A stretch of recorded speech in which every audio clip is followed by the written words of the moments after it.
Okay, one more time.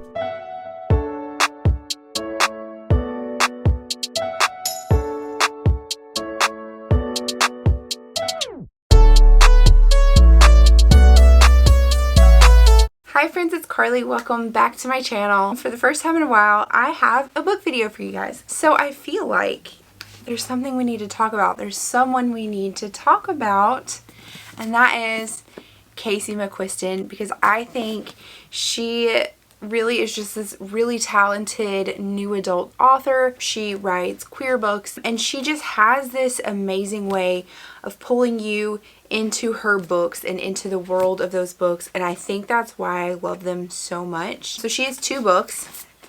Red, White, and Royal Blue came out in 2019, and One Last Stop came out last month. It's so good. Go pick both of them up if you haven't read them.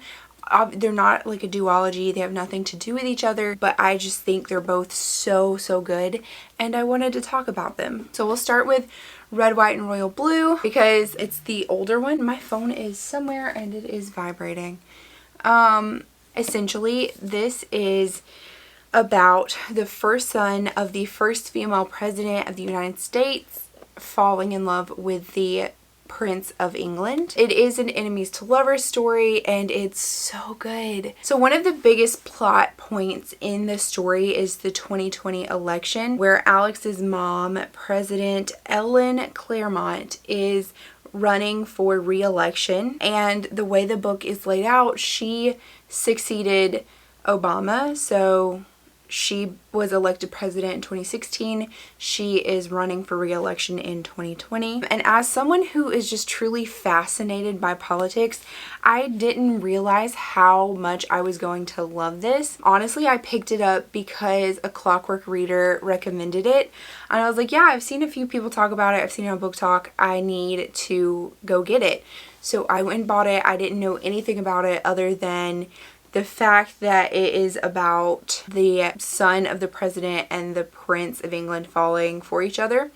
That was literally the only thing I knew about it, and honestly it was the best thing to go in knowing, is like very little. So the White House trio is made up of Alex, his sister June, and the vice president's granddaughter Nora, and all of them seem to be geniuses in some aspect. Alex goes to an Ivy League school and just passes all of his classes without even trying because he's so smart.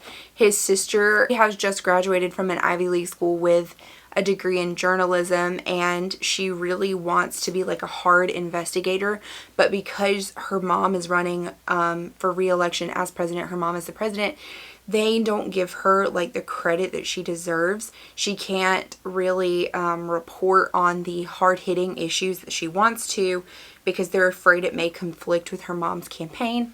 And then Nora is a computer whiz. Like, she's so smart when it comes to computers and things like that. But in the beginning, Alex is a bit of a narcissist, it seems like, and in fact that word is actually used to describe him perfectly in the first few pages. But as the story progresses, his character blossoms, and we just get to see like him open up and just how far he is willing to go for the people that he cares about and he loves by the end of the story.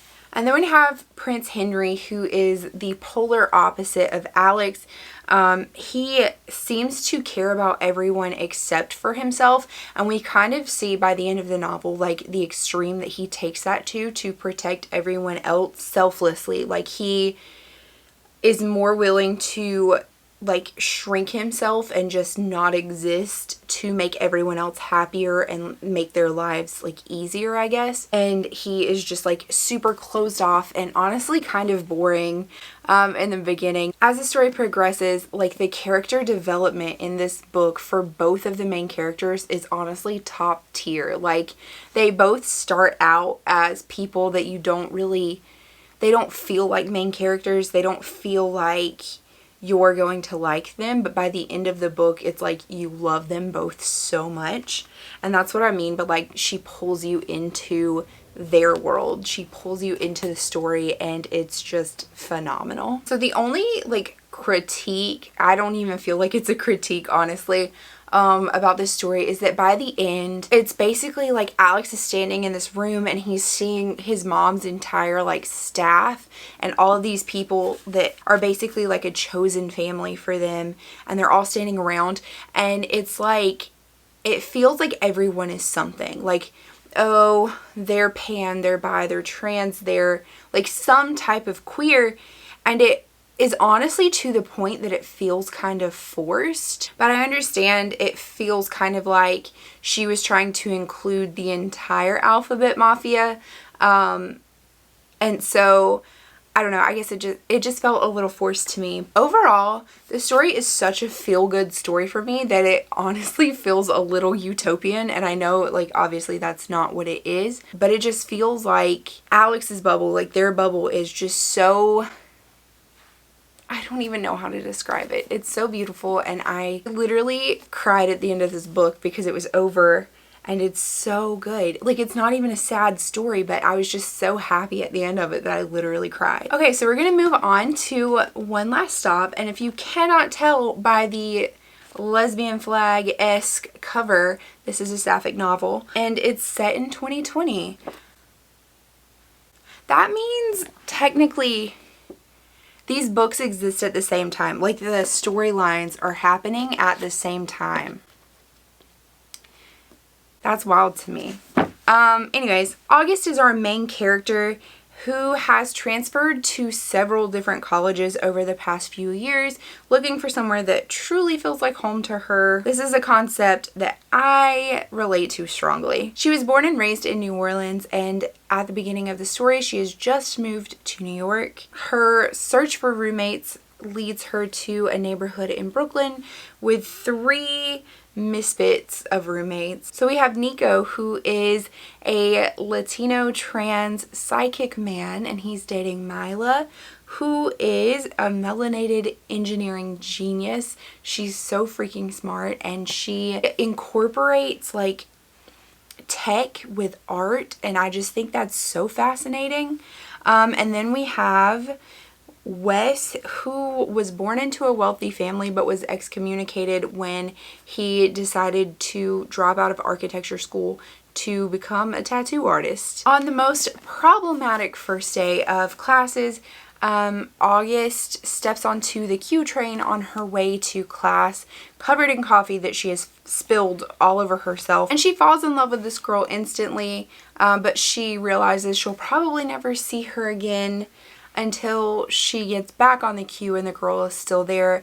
And August kind of thinks that this is some insane amount of luck, but spoiler alert, Jane is from 1977 and is trapped on the Q train, and they have to figure out how to send her back to her time before the queue shuts down in September for maintenance. So that's kind of a mystery to all of them, and they all have to like pull their brains together and figure out how to solve this mystery.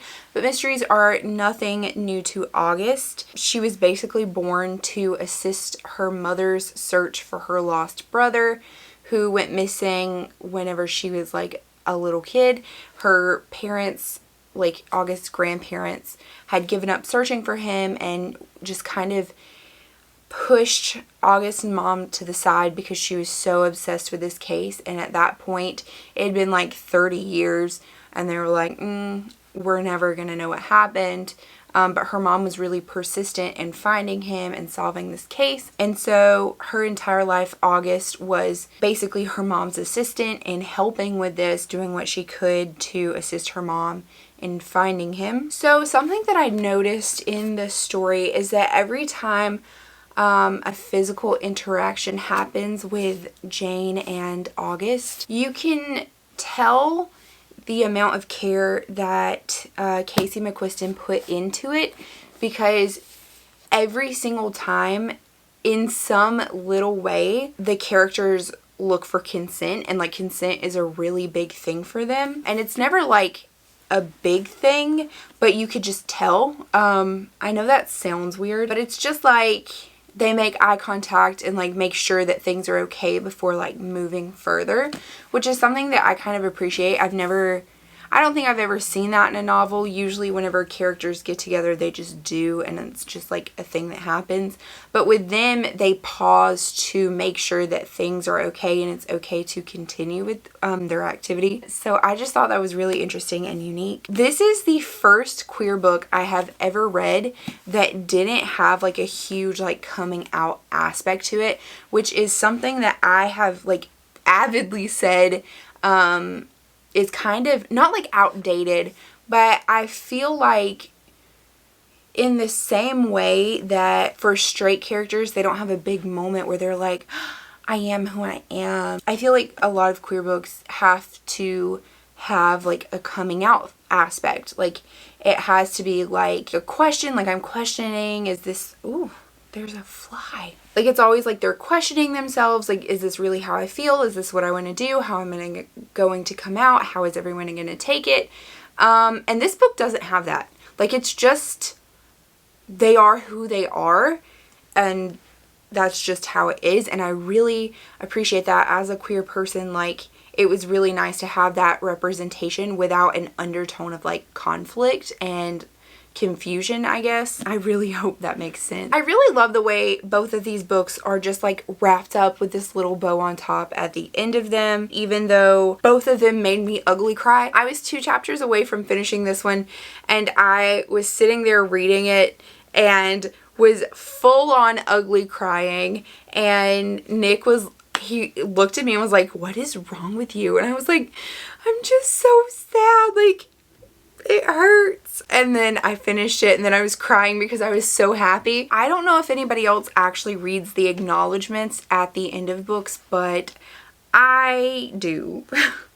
That sounds so nerdy. But at the end of One Last Stop, McQuiston acknowledges that she's just like a small voice in a sea of queer voices, and she encourages the reader to seek out and support other queer artists. And actually, hold on, I'll read it to you. Supporting them creates a space for even more queer authors to print their words. She also encourages you to support your local Black-owned diner, your local Chinatown, and your local drag bar, which are all 3 relevant to this story. I just feel like this speaks volume about her character as a person, and it makes me love her and her work so much more. So I guess in summary, support queer artists and artists of color. If you guys want, I can make videos on my favorite books by authors of color. I could make one on my favorite queer books, which is something I've been reading a little more exclusively lately.